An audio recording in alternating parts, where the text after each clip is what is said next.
Dá-lhe aí, Janzão. Ladrão de esposas mandou R$ 20. Fala, Daniel. Como fazer para se aprofundar nessas conspirações e possibilidades, mas sem enlouquecer? Porque esse mundo parece muito perverso. Os lasers do espaço que Monark falou realmente existem.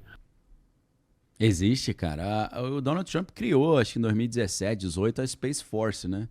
Que é o primeiro ramo do exército novo depois de 70 anos. Então eles têm o Marine, Exército, Aeronáutica, Marinha e agora tem Força Espacial. Você acha que os caras estão botando o que no espaço? Bala Juquinha, cuscuz, quebra-queixo.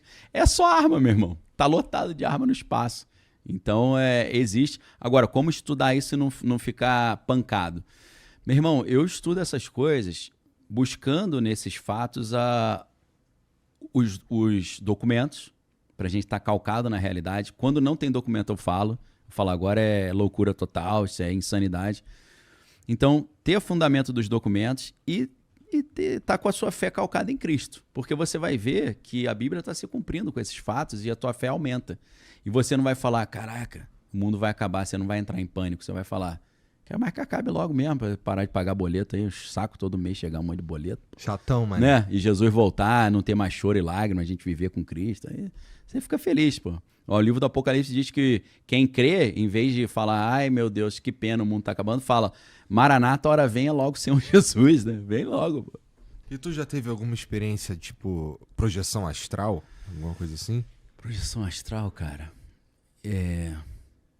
Eu já tive, mas eu tô tentando lembrar como é que foi. Eu teve alguma situação que aconteceu, cara, que eu me vi no lugar e aí depois me fala, pô, aconteceu uma situação, não sei o que. Eu falei, cara, eu vi isso acontecendo antes de acontecer. Caramba, mas eu achei que era um pensamento, mas eu acho que eu... Não é...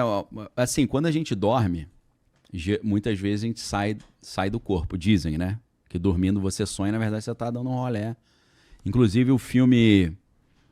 O filme que é como se fosse o Iluminado 2, que é Doutor Sono, tem uma cena em que a bruxa ela quer atacar uma menina que é paranormal e ela faz uma projeção astral, cara, a cena muito mais, a cena mais maneira que eu já vi, que eu creio que tem muita base na realidade. É porque quem é cristão não faz projeção, pelo menos na minha linha do cristianismo, não faz projeção astral proposital, porque isso é considerado algo proibido. Mas às vezes isso acontece espontaneamente. Na Bíblia tem uma cena em que Ezequiel, o profeta, ele tá na Babilônia e ele é levado ao templo de Jerusalém, que é tipo, o cara saiu do Iraque e foi para Israel. E ele viu os caras numa porta secreta fazendo um ritual diabólico escondido, né? Agradecendo lá Tamuz e Semiramis e tal, adorando o sol. Então a Bíblia fala sobre isso, mas fala como fatos espontâneos. Cara, uma vez, eu tava dormindo no quarto do meu filho, felizaço, porque minha sogra estava internada, que ela tinha tido um problema na vesícula, e aí minha esposa foi visitar a minha sogra no Rio, eu fiquei em São Paulo, meu filho era recém-nascido, sei lá, devia ter 6 meses. E, assim, o quarto dele eu me sentia que eu estava no céu, assim, parecia que era um lugar mais abençoado do mundo. Eu nunca pensava coisas negativas quando eu estava no quarto dele. Nesse dia eu dormi no quarto dele, cara, na bicama, ele ficou no berço ou na cama. Cara, eu sonhei que eu estava expulsando demônio, com um monte de coisa, não sei o quê. Aí eu não sabia que era sonho, né? Tava lá, em nome de Jesus, te repreendo, sai demônio, não sei o que, os demônios atacando, eu me protegendo. Quando eu acordei, meu irmão, eu tive a sensação que eu tava fora do corpo, eu caí de volta dentro do corpo. Eu fiquei pensando, será que eu tava flutuando em cima da cama ou eu tava fora do corpo e eu caí? Então acho que foi a experiência mais estranha que eu tive nesse sentido. E eu falei, caraca, meu irmão, que parada foi essa? Grotesco. Foi uma das paradas mais estranhas. O que te convenceu a ser pastor ou ir pra religião teve alguma coisa a ver com espiritualidade no fim das contas? Ou então, mais... isso quando o Guilherme Freire veio aqui, você me perguntou, eu falei, meu irmão, se eu for contar essa história, vai ficar só eu falando. Até me arrependi, porque ele fala pra caramba, né? Falou sozinho. Aí na hora que eu fiz assim, ele, só um minutinho, eu falei, pô, meu irmão, você tá falando das virtudes, a virtude de deixar o próximo falar é uma virtude também. Falei, pô, meu. Aí a galera aqui, fala aí, Daniel, você não tá falando nada? Peraí, vou falar só um minutinho. Não, só um minutinho. Falei, poxa, tem que... eu tô exercitando a virtude da paciência. Eu só não parti pra dentro que ele falou que era jiu-jiteiro, eu fiquei preocupado, né? Pois apesar dele não ser muito grande, né? Mas, né? Até jiu-jiteiro, né? Vamos respeitar, né? Apesar que eu sou faixa rosa de balé também, né? Então... Às vezes, né? Na minha sapatilha, né, pontuda, machuca também, né? Então, cara, pô, até esqueci que você tinha perguntado. O que te tornou... É. Cara, assim, desde criança eu tinha esse negócio, pô, Deus existe, meu irmão. Deus existe, eu via umas paradas, eu tinha umas sensações, como se fossem umas premonições. Eu falei, cara, tem uma parada além, desde criança. Aí quando eu cheguei assim na adolescência, eu falei, cara, ok, será que faz sentido que Deus existe? Meu irmão, eu entrei numa pesquisa profunda, olhando os argumentos a favor e os argumentos contra. Teu pai é cristão? Meu pai era católico, mas ele não frequentava igreja. Tá. Meu pai é espanhol, então vem de uma família muito católica, assim, apesar de que eu creio que a família do meu pai eram judeus escondidos, porque os caras não comiam carne de porco, tinha medo da Inquisição, as coisas meio estranhas. Mas a minha mãe foi para a igreja primeiro. Mas antes da minha mãe ir para a igreja, eu já estava nessa... Entendi, tá bom. Cara, será que existe mesmo isso é enrolação? Parece que é enrolação. Pra dominar os pobres, arrancar dinheiro dos outros. E tu tinha quantos anos? Devia ter uns 12, 13 anos. Molequinho, adolescente ali. Tá. Eu comecei a estudar a teoria da evolução, os argumentos de Marx sobre o ateísmo. Eu tava já meio vendido pra ideia de que Deus existia, né? Já tava ali com um viés de confirmação, meio tendencioso. Mas eu falei, não, cara, às vezes é um engano. E aí eu fui estudando. Cara, faz sentido crer na existência de Deus? Eu posso resumir os principais argumentos, por exemplo, né? Eu comecei a perceber que a ciência, ela não tem resposta para tudo. Faz parte do modelo da ciência, né? A ciência só trabalha com o que é observável, onde você formula uma hipótese e você pode testar essa hipótese. Você não consegue fazer isso, por exemplo, com a lógica não é ciência, a filosofia não é ciência, a psicanálise não é ciência. Eu percebi que tinha muita coisa que era correta e não era ciência. E aí eu concluí, lendo um livro chamado A Ciência Pode Explicar Tudo, que é do professor de Oxford, do John Lennox, eu concluí que às vezes a gente confunde ciência com razão. A ciência usa a razão para o seu trabalho, mas a razão não é monopólio da ciência. A razão está na lógica, está na filosofia, está na psicanálise, está em várias outras coisas. Então eu falei, cara, então não é que a teologia é só ignorância e a ciência é só coisa correta. Uhum. E eu comecei a entender, aí fui estudar filosofia da ciência, que, pô, cara, aí abre o negócio de um jeito que você fala assim, cara, para ter ciência, tem várias conclusões filosóficas que vêm antes. Essa questão da lógica, né, o princípio da não contradição, terceiro excluído, a identidade, a ideia do acúmulo do conhecimento, a ideia de vencer o ceticismo, que é você partir da fé de que o conhecimento existe, ele pode ser alcançado, de que existe uma verdade. Então eu fui percebendo que existem vários pressupostos na ciência. A ciência só existe porque uns caras vieram antes e falaram, dá para fazer isso. A filosofia tinha um grande debate entre uma linha filosófica chamada racionalista e uma linha filosófica chamada empirista. Os empiristas são os cientistas, os racionalistas são mais da lógica. Então, na briga desses caras, os empiristas meio que ganharam e falaram, não, a ciência é possível. E aí você entender como é que a história da filosofia vai te ajudar a você não olhar a ciência como a palavra final. Na verdade, dentro da filosofia da ciência, a ciência não tem nem capacidade de falar de Deus como um ser existente. A ciência pode falar da religião como uma sociologia da religião, uma antropologia da religião, mas não tem como você tratar de Deus, porque Deus é uma coisa que você não consegue observar e provar em laboratório. Sim. Mas não só Deus. A ética, o bem e o mal, certo e errado, você não consegue fazer um experimento num tubo de ensaio e falar, isso é a ética. Isso é uma discussão filosófica. A beleza também, a estética é uma discussão filosófica. Eu falei, cara, então, peraí, não é tudo isso. E aí, quando eu entendi, estudando a história da filosofia, eu entendi o debate, não o debate, mas o debate filosófico entre o David Hume e o Immanuel Kant, fez muito sentido, porque o David Hume, ele, na época que a ciência estava tentando se consolidar, ele deu um argumento que ao mesmo tempo destruía Deus e a ciência. O cara, tipo, arrasou tudo. Porque ele falou o seguinte, cara, ele destruiu o conceito de causalidade. E ele dá um argumento praticamente perfeito.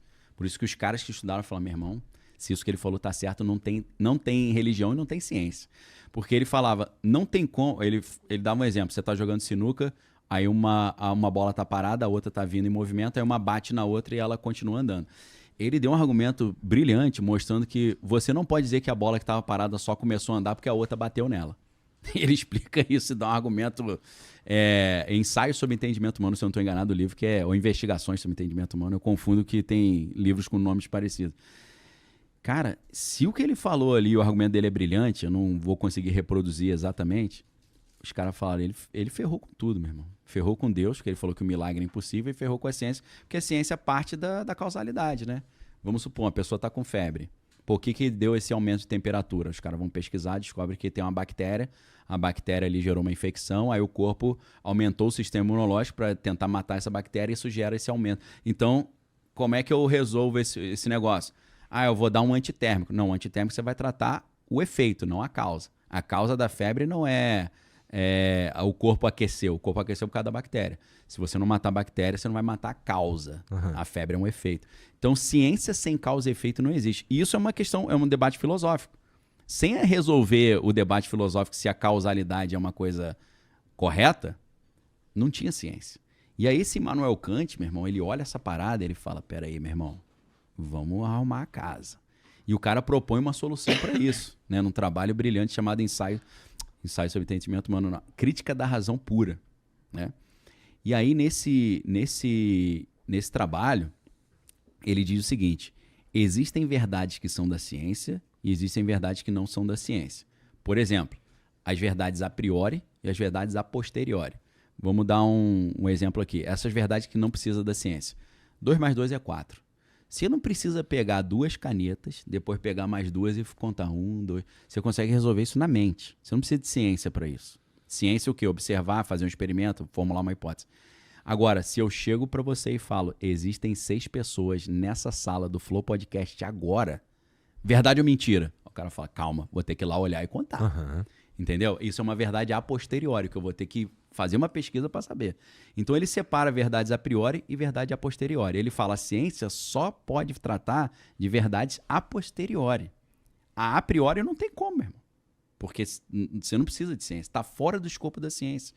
Então o que ele fez? Ele protegeu Deus, que ele bota Deus na categoria dessas verdades que eu não consigo observar, e ele argumentou em favor da ciência. Ele falou, quando a gente separa o racional do empírico, aí a gente consegue achar uma solução para isso. Então, o que ele fez?